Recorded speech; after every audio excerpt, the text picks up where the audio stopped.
Hello, everyone, and welcome to the Conscious Awakening series. I'm your host, Sheila Seppi, and my intention with this podcast is to support you on your spiritual and cosmic growth path.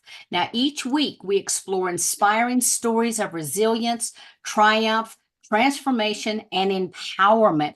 And today it is my honor to host Phil Gruber. Now, Phil is featured in the critically acclaimed film, The Indigo Evolution. His passion, enthusiasm, kind spirit, sparkling wit, and intelligence has made him a much loved, highly respected, and in demand speaker on the international scene.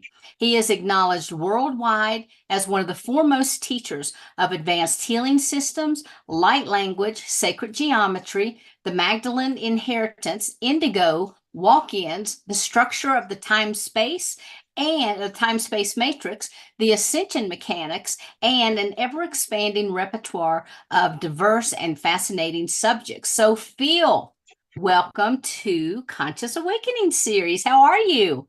Wow, that's quite a bio. I wrote that, by the way. Yeah. Yeah, I'll bet. Yeah. I You don't know, we all write our own bios? We all write our own stories, don't we? there Or we you want, go. we would like to. We'd like to be the authors of our own unique and collective evolutionary destinies. And I think your work and a lot of our work, I think, is helping people, assisting people in being the authors or the auteurs or the authors of our own destinies. You know what I mean? I think that's very Right. important. That's sovereignty, bringing back our own sovereignty, Awesome. Well, now I and know, power to direct our lives. yeah, you are a plethora of walking information when it comes to the morphogenic field, consciousness, the Hova bodies, the Kathara teachings, and a whole lot more. And tonight, I think you're going to talk to us about the Emerald Covenant and the time matrix. Is that right? That's right. Okay. I've had wonderful, and I include you among them. You know, I have had wonderful teachers and wonderful mentors, you being among them. You really helped enlighten me a lot about the walking phenomenon. Actually, to use an expression, you literally wrote the book on the walking phenomena, and that really went And for a I'm couple of writing gaps. another book with Barbara Lamb. We should have it finished by the end of the month on walk-ins, hybrids, and starseeds. That would be wonderful. Yeah. It's really very, very important. I say we, but I have my own little take on the walk-in phenomenon. I believe that I am the product of a walk-in experience. As you know, as many people out there know that have heard me and seen me, when I was 6 years old, uh, due to a car accident, a head-on collision. We estimate the car was going about 60 miles an hour. I was hit head on. I was thrown up into the air, down the street, a soft landing, and not a scratch. And I think this is a situation where I possibly had well, I know now that I did have the contract to bring in a lot of this information, but at a later date. And I think for a lot of us, it's a near fatal accident or near fatal illness. If we need to be on this planet, if we got that kind of contract, we need to be here. There will be direct intervention. Right. And from the age of 6 to about, I think as soon as the walk-in came in, just the force of the impact threw me, but not a scratch. But it was starting at the age of 6 where I started to get these amazing downloads. So much so I had no reference. 6-year-old, I know a lot of children have imaginary playmates, but like orders of angels, and I knew all their names, you know, all that kind of stuff. So, and that was when my mother wanted me to see a psychiatrist at that time. And luckily my father intervened. But that walk-in lasted about 10 years. And as soon as it came in, it walked back out again. It was there to save my life. But so pretty much from the ages of 6 to 16, 17, um, I just had all this information that started to, the seals got released progressively. And now I understand more, and certainly thanks to you about the walk-in phenomenon, and really the larger story of what it means for not just those that know we're walk-ins. There are a lot of people that don't understand yet a lot of the walk-in phenomenon, the larger context of it, the larger framework where we fit in. And it's so connected. It's really a great place to begin for a lot of people, understanding their place in this whole why we're here, where we come from, why we're here, what's our purpose here. It really helps answer some of the most fundamental questions and profound questions we ask ourselves. So where this information, I believe the source of this information, let's start with that to give a context. Okay. Now, throughout human evolution, I mean, we know that, as you said, a plethora. I never actually knew the correct pronunciation. I thought it was plethora. And it But probably is. it could be. Potatoes, potatoes. Who knows? Exactly. For you, it's potatoes. For me, it's tomatoes. It's the same thing, right? You know, many races have brought teachings to Earth in order to influence, to direct the course of Earth human evolution. And there are primary interdimensional races, visitor races, that have been involved with ancient and pre-ancient human culture. Collectively, we call them the Breneau races. That's Breneau, Breneau orders. These are collectives from what we call densities 4 and 5. And a little bit later, we're going to get into what actually that means. And these Breneau orders, they visited humanity. They have visited humanity during many different time periods. Why? In an attempt to keep the history of humanity's original creation contract and our intended, Sheila, our intended evolutionary destiny alive within the Earth human races. And that original co-evolution agreement made between these Breneau races. These are races of living light, pure radiation, pure waveform consciousness, higher, quote unquote, than even the avatars and the Christed ones, Buddhas, Bodhisattvas. And again, it's important to remember that even the avatars are continuing their evolutionary journey, much as the Rishi, the Breneau, even the Ascended Masters have a few steps to go to come to full at one-ment.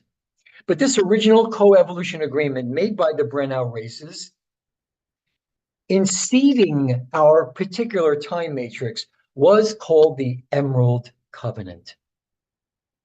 And if you read The Wizard of Oz, with the knowledge that L. Frank Baum and his wife joined the Ramayana Theosophical Society in Chicago 8 years before he wrote The Wizard of Oz. If you read The Wizard of Oz with a theosophical filter, a deep metaphysical filter, you realize that he was bringing real high level information. The movie is amazing as it is, but the book is just an incredible unveiling of many, many, many deeper mysteries. And that original Emerald Covenant was made 950 billion years ago. We're talking about huge time cycles of 950 billion years. This is the breathing rhythm of the cosmos. This is the Great Mother gathering, breathing out everything into creation. And then after 950 billion years, breathing it back, letting it mingle with herself, and then just another breath out into the creation. This is the breathing of the Great Mother. This is the breath. This is it, the breath. We worship the holy breath, which is placed higher than all other things in creation. For lo, the eternal and sovereign space will rule the unnumbered stars, is the air we breathe in and we breathe out. And in that moment betwixt, and I'm quoting from the Essene Gospel of Peace, the third communion with the angel of air, in that moment betwixt the breathing in and breathing out is hidden all the mysteries of the infinite garden. I think the Great Mother is about to take another breath out, another 950 billion year cycle, not just the end of the Kali Yuga and then the beginning of this new Satri Yuga. This is the beginning of the advent of a much, much larger cycle. We're talking about 950 billion year cycles. And in this agreement, the Emerald Covenant, they agreed to create these various founder races. These are the races that actually design what we call the human race. The human race, about 560 million years ago. But they agreed to create these various founders' races to seed life into our particular time matrix, all the density levels of our time matrix. Why? To create peaceful co-evolution and ascension for all stellar races. And this Emerald Covenant has been restated many, many times throughout history. When it was restated at what we call the third seeding of the human lineage, about 248,000 years ago, what we call the density 4, this is dimensions 10, 11, and 12, Liran Anuhazi, I think we have one here, or right here, see that? And the densities 2 and 3, angelic and archangelic, soul and oversoul, Syrian Azurites. These are the Syrian blues, Sirius B blues, on behalf of these fifth density Branagh orders, presented a gift to the earth human guardian races of the Emerald Covenant.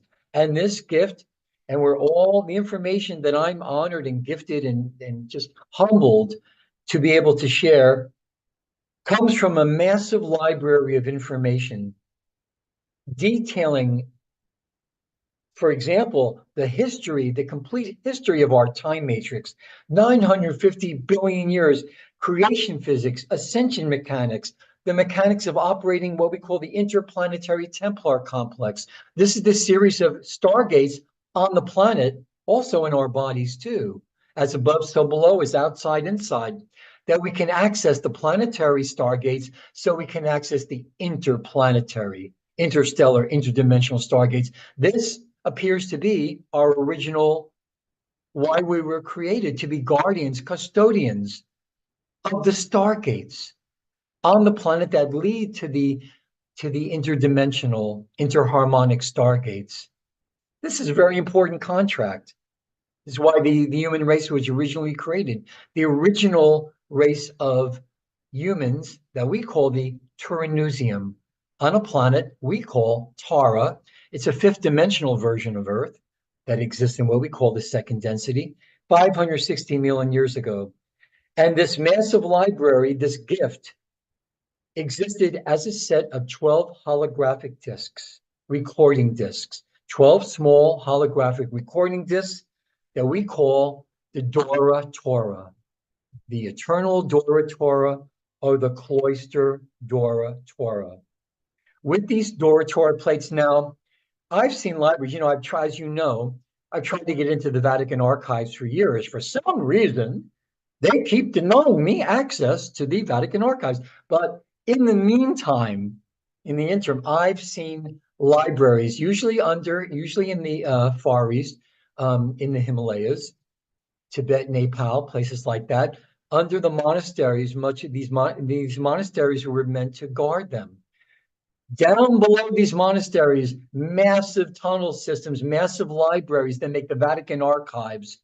Greg Braden, I think, used to show photographs of these massive lights go on for miles. And generation after generation of monks have been transcribing and retranscribing the information from these Dora Torah plates. They make the Vatican archives look like your neighborhood library, So there. And so accompanying those Dora Torah plates, and there have been many people that have been charged with translating these Dora Torah plates all throughout history, and that's a very, very special charge, to translate these Dora Torah plates, or portions of these Dora Torah plates. Accompanying them was a corresponding set of 12 larger discs that we call the signet shields. They were frequency generation devices through which the 12 primary stargates of the interplanetary Templar complex, the stargates, could be accessed. Very, very important, like the rod and the staff contained within the Ark of the Covenant. How it is that we come into this information, we call this, it's not like telepathy, it's not channeling. Certainly, yes, in the larger sense. Well, we call this chelantic symbol code implantation. The difference is that telepathy or channeling usually involves direct live communication between individuals, where this type of code transfer utilizes like pre-recorded messages. This is what I got at the age of 6 years old. They're like emails. At that moment, they're digitally programmed into symbol codes, which are then electrically implanted within the bioelectrical systems of the receiver. You, me, anyone. Once implanted, the symbol code message is stored within the cellular structure as minute electromagnetic light sound patterns, which the receiver, you, me, anybody, can activate by intent to access this biologically stored information. The symbol codes are implanted within the consciousness, usually during the dream state. For many of us, or at a time of a near fatal accident, illness, for example, less frequently during actual physical, real-time physical encounters, but that does happen. And upon returning to waking consciousness, the codes electrically engage within the body's central nervous system, and it will translate it digitally into the cells for storage. This is an important understanding here.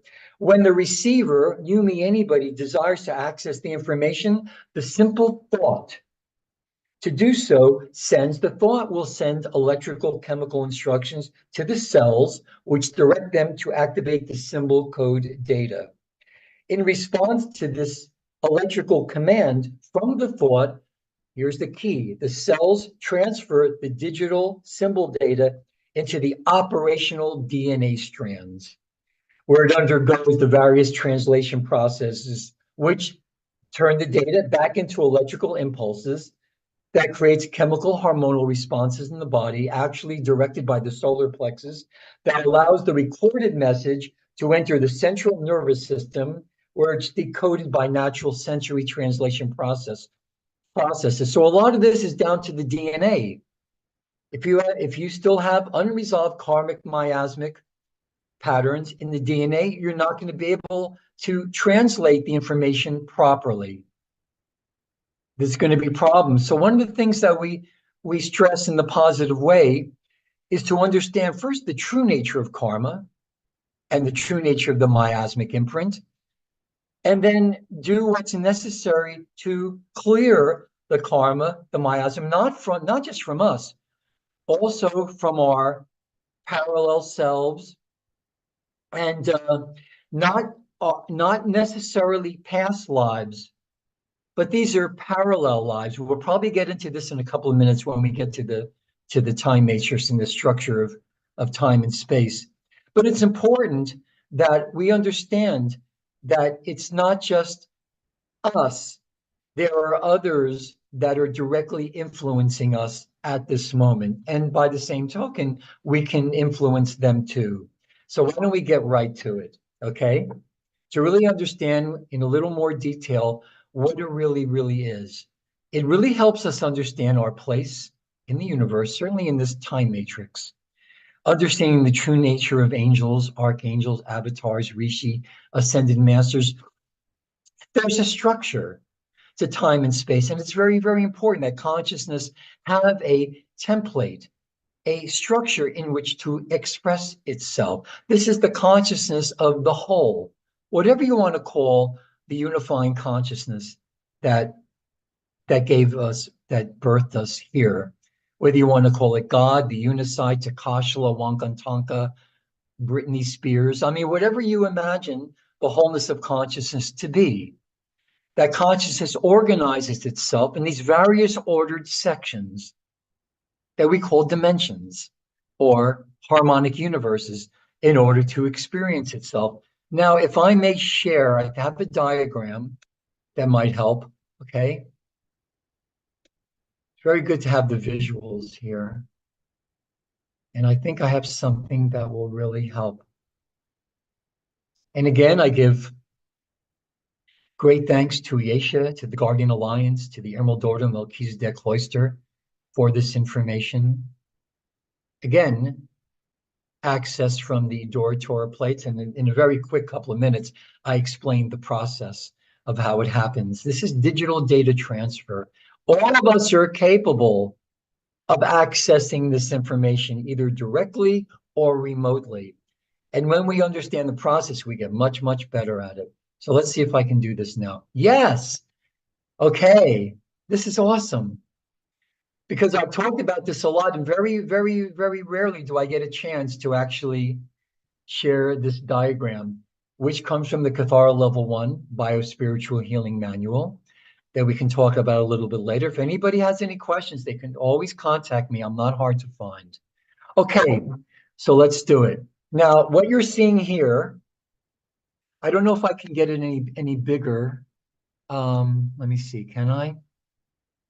No, but I think this is okay. Sheila, yeah?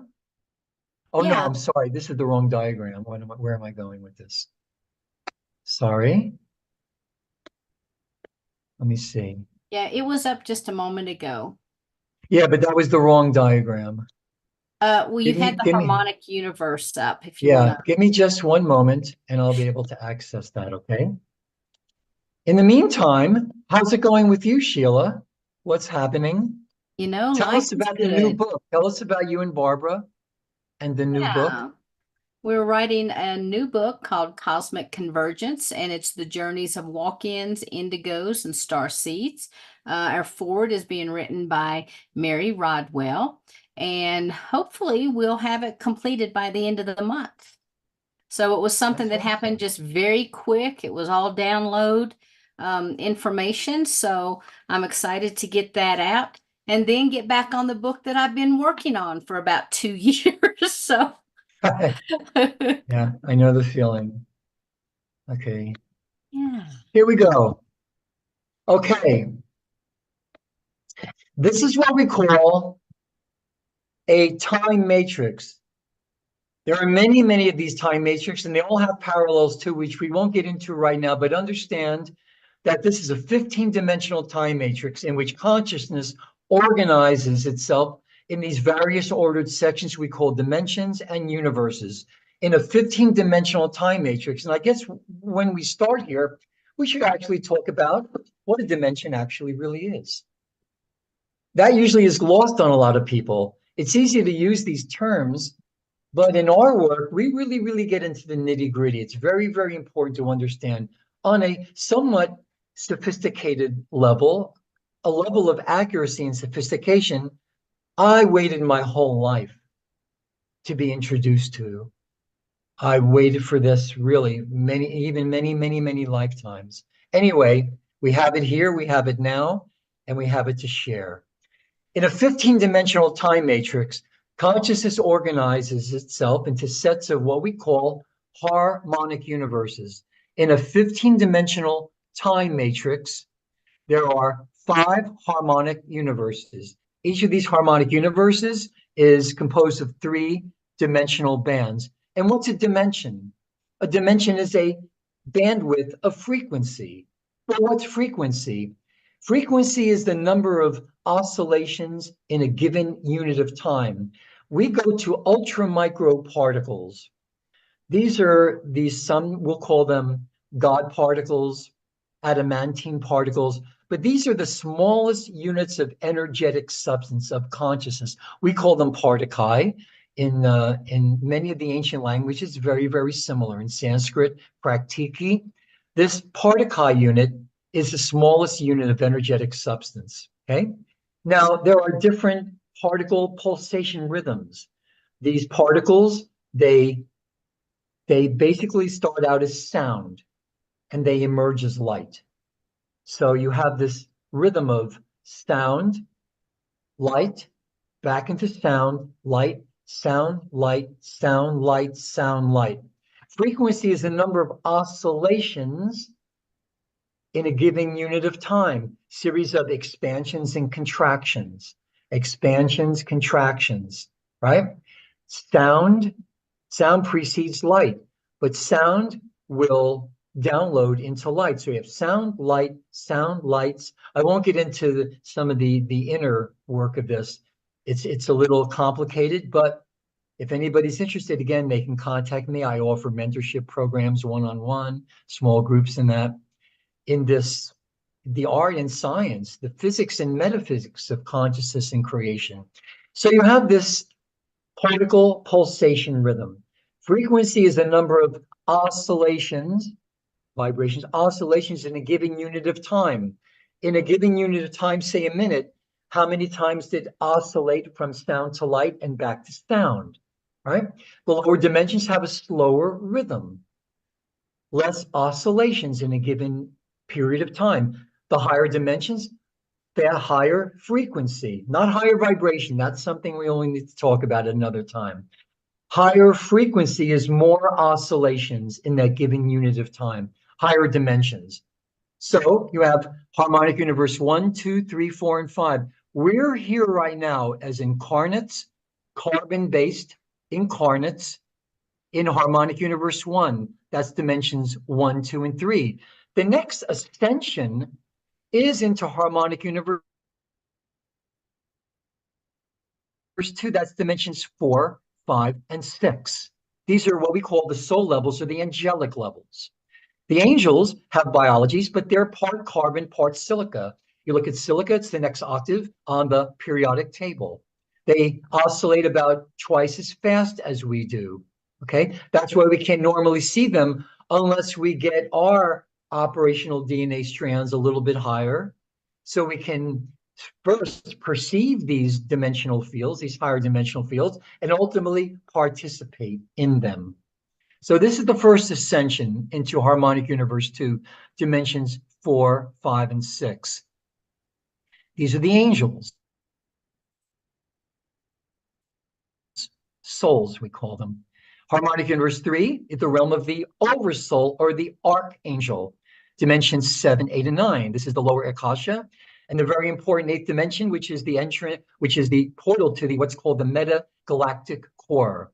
The metagalactic core in the eighth dimension is where consciousness enters a time dimension, a time matrix from outside of the time matrix that we'll talk about in a minute, and is the ultimate exit point of consciousness in time to expand into fields that are not dimensionalized, what we would call the ascended master fields. So harmonic universe 3, now they all exist in the same space, but in different times, in different frequency bands. We need to understand that what takes place in the higher dimensions actually happens in our future, that the angels are our future selves. Now, many of us may have past lives, but I believe that what a lot of people are attributing to past lives is simultaneous incarnations. We'll get into that in a minute. I think this is a very, very important distinction. I'm not saying that we don't have past lives, but I think I can add something to the mix here, which can help people distinguish between past lives and parallel lives. Now, that's dimension 7, 8, and 9. That's pure etheric silica. The archangels, the oversouls. The next one up, harmonic universe 4, dimensions 10, 11, and 12. These are the avatars. These are the Christed ones, Buddhas, Bodhisattvas. 10th dimension we call the Christ mind. 11th, the Buddhaic mind, which is actually one dimension higher. And this is probably why the Christ went to the Near East, Middle East, Far East in order to keep the education of our souls is a never-ending process. Even for the ascended masters, there's still a couple of steps left, as I said before, to get into full enlightenment.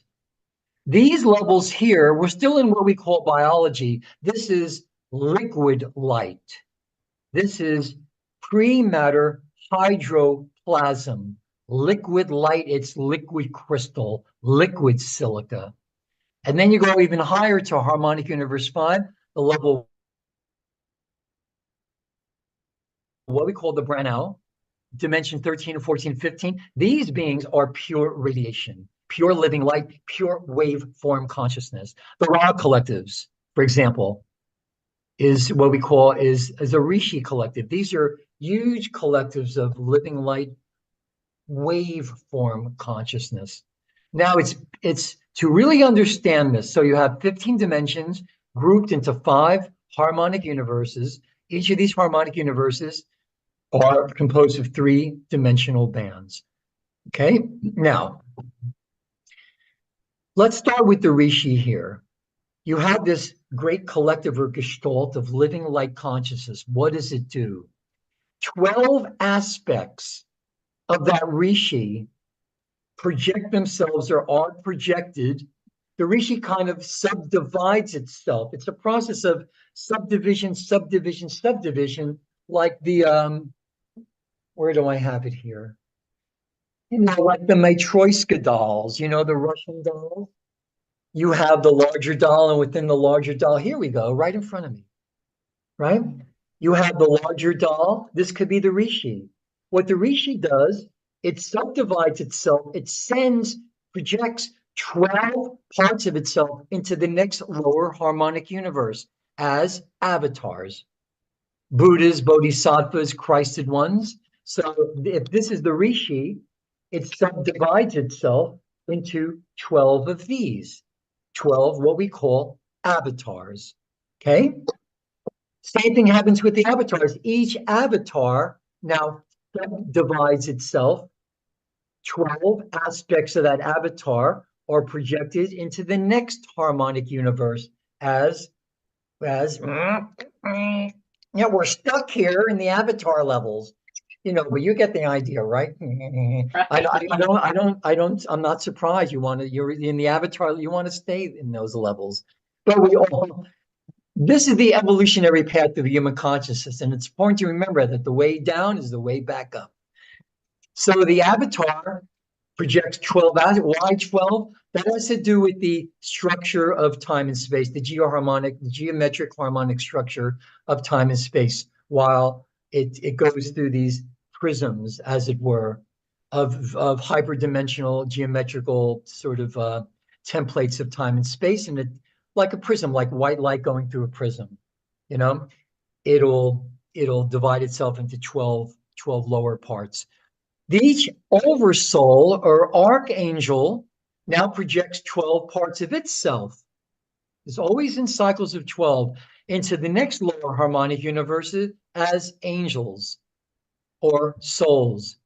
Each angelic now projects 12 parts of itself into harmonic universe 1 as us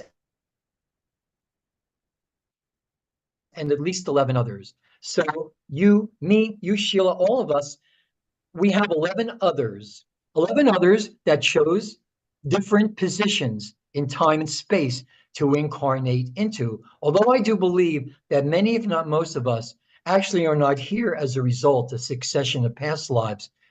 If we've come from the higher dimensions, if we've come from the higher universes, here we've come from the future. It's not to say in different time cycles we may not have had past lives, but check this out. Now, that angelic projects 12 parts of itself into our harmonic universe, us and 11 others, at least 11 others, in different positions in harmonic universe 1. Relative to our present moment here, they could have chosen past into relative to where we are right now in past times. Now we share consciousness with them. We can be affected by them with their choices, just as they can be affected by our choices.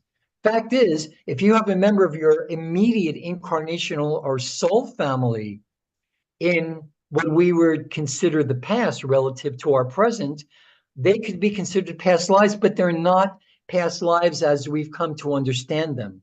They are simultaneous incarnations that exist in time-space coordinates that to us would be our past. Now we're entering period. We have entered periods, and we're in a period now where there's a lot of dimensional bleed through. So we're getting memories from not necessarily our direct past lives, but from our simultaneous incarnational family, from at least the 11 others.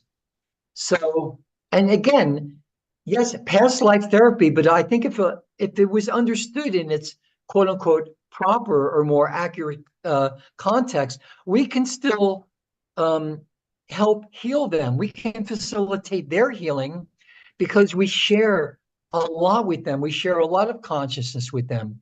We share a lot of underlying structures of consciousness with them. Cathargods, we share a lot of stuff with them. We also can share a lot of karmic miasmic stuff with them. Many people need to understand that if we don't have the karma, the lesson is not necessary. It's the karma which necessitates the facilitates the circumstance, you know, coming into your life that you can hopefully acknowledge and recognize that this is something you need to look at. If you don't have the karma, you don't need the lesson. The lesson was only there to get you to acknowledge what you need to look at to heal yourself. Because again, the DNA is the great translator. All the DNA strands are transduction mechanisms. They translate consciousness and they allow consciousness to embody. Right now, we have 3 active DNA strands. It's not to say that there aren't obstructions and blockages within those DNA strands, because how many of us can claim to have unified three-dimensional consciousness? We're starting to activate the 4th and 5th strands, in which we'll begin to see, for example, well, higher human senses will come into operation. The 6th and 7th senses that we call the auditory and the tristet, for higher auditory and visual acuity, for example. Higher human senses will come into play: clairvoyance, clairaudience, clairsentience. We'll start to perceive higher dimensional fields. We'll start to hear them, and for a lot of people that don't understand this context and this framework, they end up in mental hospitals. I've been there.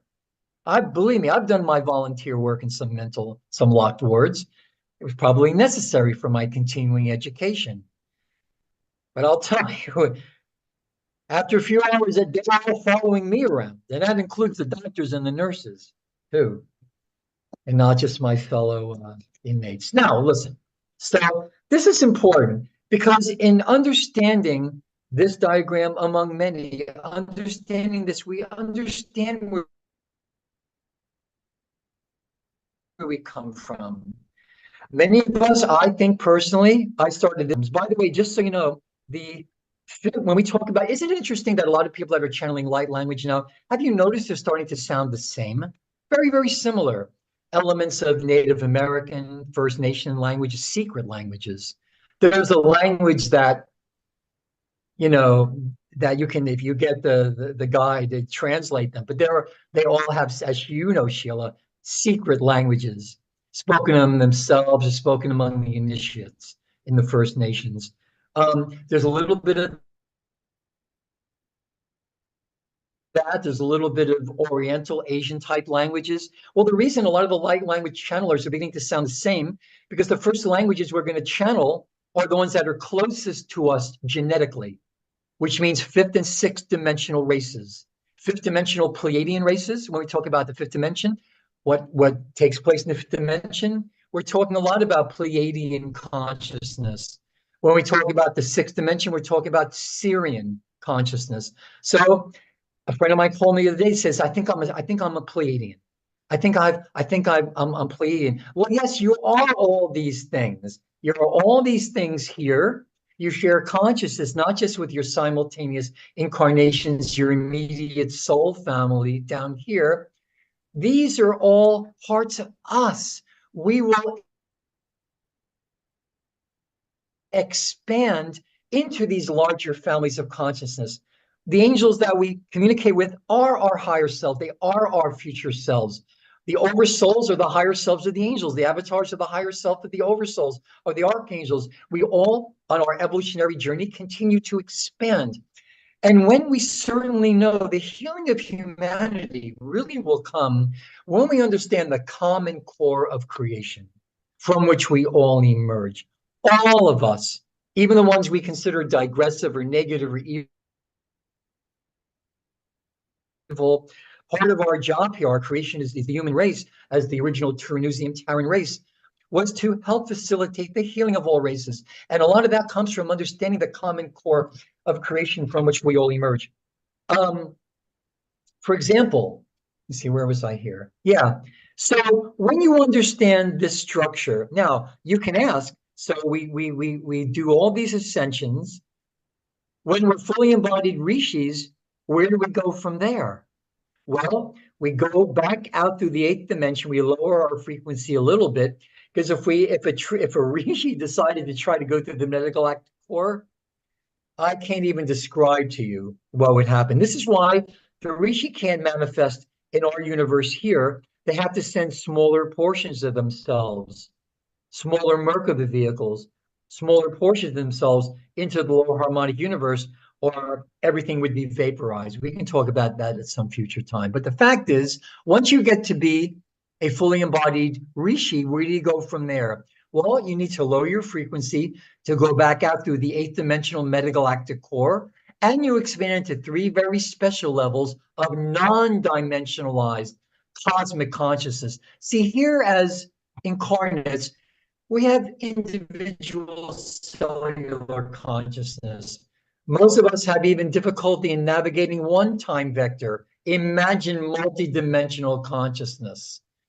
It's something that most of us can't even conceive yet, but this is our destinies, our original destinies, to be able to evolve into our higher and higher and higher selves, expand into the oneness.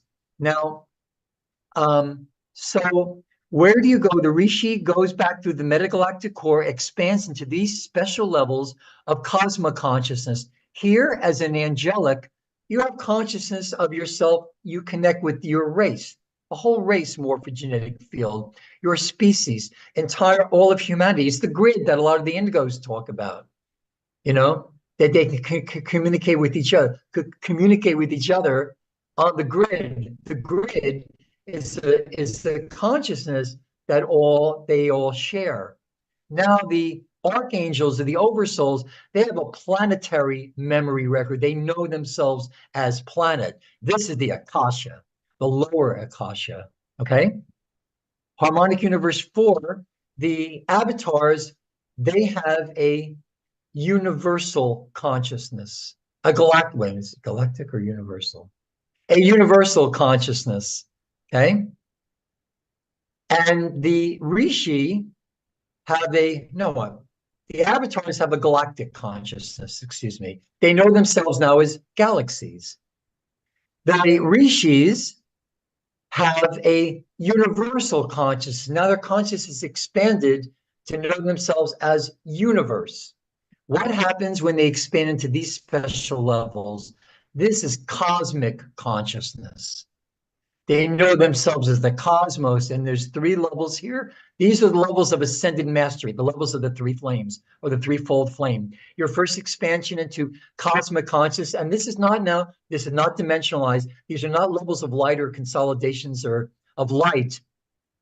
This is sound, pure vibrational, non-audible sound vibration, from which we emerged when we started at these levels, and we went into dimensionalization in this time matrix. Now remember, I'm drawing some broad strokes here, but this gives you a really good idea of it. These are the three levels of ascended mastery. First, you expand into the triadic level, the violet flame. Most of the ascended masters we're familiar with are violet flame ascended masters, those that have expanded into the first level of cosmic consciousness. The next expansion into cosmic consciousness is the polar or the gold level. Maybe a few of the masters were familiar with, maybe Polarion, maybe a couple of others, gold level masters. And then the Akkadic level, or the blue-green, or the emerald level of ascended mastery. And there's still a couple of expansions left, believe it or not, to come into full adornment. And this is the thing, this is the game. When you come into full adornment, what happens then? If you're a little balloon, there's a big balloon, and you're blowing air into a little balloon. When you've expanded into the full balloon, what happens then? I'll tell you what happens then. You go back out into dimensionalization. Then you come back into adornment, then back into dimensionalization. This is the breathing rhythm of the cosmos. This is it, back and forth in 950 billion year cycles. Now, jumping ahead a little bit, if a human discovers that it is one of the smaller incarnates, now there's a 5 minutes, perfect. There's also what we call an incarnational family clock, and there are 12 digits to that incarnational family clock. You and the at least 11 others. Okay. Is called a family clock or an incarnational family clock. If a human discovers that it is one of the smaller incarnates within the family, within this family of consciousness, within this immediate incarnational family or soul family, there's a conscious decision made to accelerate personal evolution. And what that happens is, once the smaller incarnate assembles its codes that it inherited from this life, and please know that the DNA, yes, can be a mechanism to pass on traits, but that wasn't its original purpose. DNA is the mechanism for ascension. DNA is we're given DNA so we can ascend. Maybe in a future talk, I think my first CAN talk will be about the nature of DNA. Okay. I think that would be a really, really interesting one.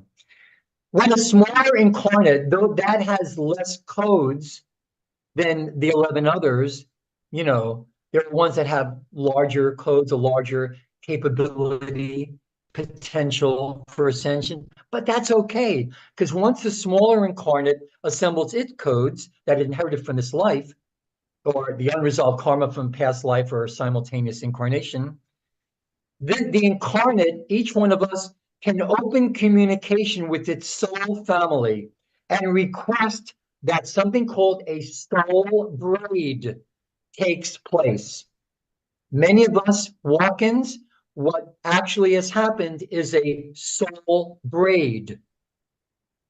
When you open conscious communication with the soul family, you can request a soul braid, and that takes place through which the grid of the smaller incarnate is merged with that of the larger incarnate. In a soul braid or a walk-in, in many cases, the present incarnate can begin to assemble the codes from its next incarnation into its present body, and works to fulfill not only your life purposes, but the life purposes of your next incarnation into its present lifetime. This is hopefully something we'll get into the next book, hopefully, There that we maybe I can go. contribute to. Yeah, Phil, So this was that's not absolutely, perfect. yeah, this was absolutely amazing. I really appreciate your coming on. Let's go ahead and reduce your screen if you'll come off. And so for people, Oh if they yeah, want, sorry. Okay. if people want to get a hold of you, how can they do so? They can write to me at Phil Gruber 153 at hotmail.com. That's Phil Gruber, Gruber, 153 at hotmail.com. If they're interested to go further with this, there are private one-on-one mentorships, as you know. There are small group mentorships. They're amazing. This program I put together, it's highly recommended. And if you just have any questions, please write to me. I'm very, very good at getting back. I really do my best to answer all incoming mails and stuff like that. Okay. Well, thank you so much for being with us tonight. I sincerely appreciate it. You've been listening to Phil Gruber on the Conscious Awakening Series podcast, broadcast on the Conscious Awakening Network. So please check us out at theconsciousawakeningnetwork.org and sign up to be on our mailing list. So until next time, thank you for joining us and have a blessed day. Namaste. Thank you, Sheila. Thank you. Thank Thank you you. so much.